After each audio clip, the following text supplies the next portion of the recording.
एक छोटे से गांव में एक लड़का रहता था जिसका नाम रामू था। रामू का जीवन काफी साधारण था, लेकिन उसकी आंखों में एक अद्भुत चमक थी। उसकी आंखों में एक सवाल था, सच्चाई क्या है?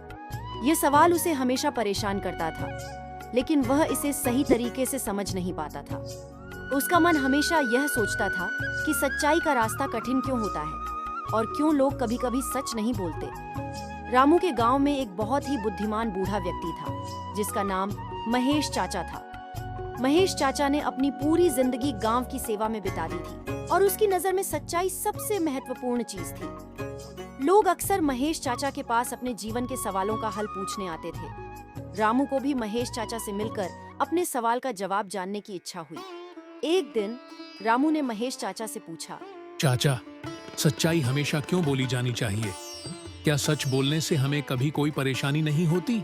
महेश चाचा मुस्कुराए और बोले, रामू, सच्चाई की ताकत बहुत बड़ी होती है, लेकिन यह कभी कभी कड़वी होती है। लेकिन याद रखो, सच्चाई का रास्ता कभी झूठ से ज्यादा अच्छा नहीं हो सकता। रामू चाचा की बातों को समझ नहीं पाया, लेकिन वह चाचा की बातों पर ध्यान देने लगा। एक दिन गांव में एक बड़ा झगड़ा हो गया।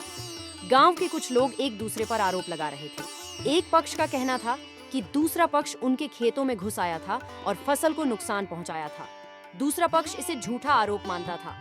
दोनों पक्षों के बीच काफी झगड़ा हो गया था और मामला पंचायत तक पहुंच चुका था। रामू को यह देखकर बहुत दुख हुआ कि गांव में सच्चाई की कोई अहमियत नहीं थी। सभी बस अपनी अपनी बातों पर अड़े हुए थे। रामू को याद आया महेश चाचा की कही हुई बात। उसने ठान लिया कि वह इस झगड़े का हल सच्चाई से निकालेगा। रामू दोनों पक्षों के पास गया और उसने दोनों से अपनी बात सुनी। पहले पक्ष के लोग कह रहे थे कि उनका खेत बहुत अच्छे से सुरक्षित था और दूसरे पक्ष के लोग इसे झूठा आरोप बता रहे थे।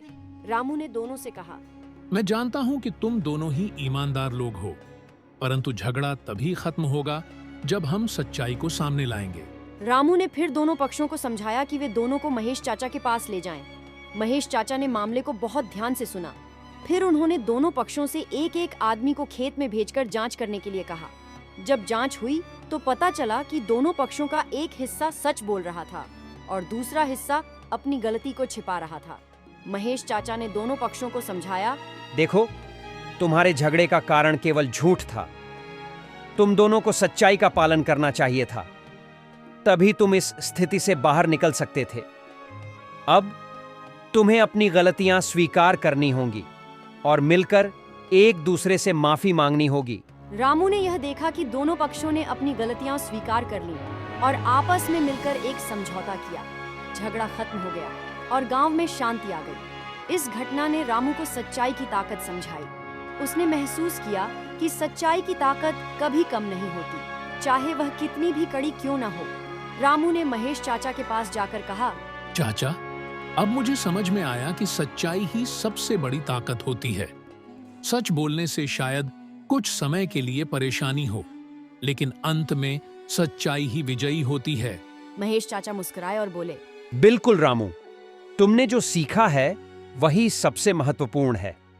याद रखना, कभी भी सच बोलने में डरना मत, क्योंकि सच्चाई हमेशा अपनी राह बनाती है। रामू ने महेश चाचा से यह सीख लिया कि सच्चाई की ताकत का कोई मुकाबला नहीं कर सकता। इससे न केवल दूसरों के बीच शांति बनी रहती है, बल्कि यह व्यक्ति के आत्मसम्मान और ईमानदारी को भी बढ़ाता है। अब रामू अपने जीवन में सच्चाई के साथ चलता था और उसका गांव उसे एक ईमानदार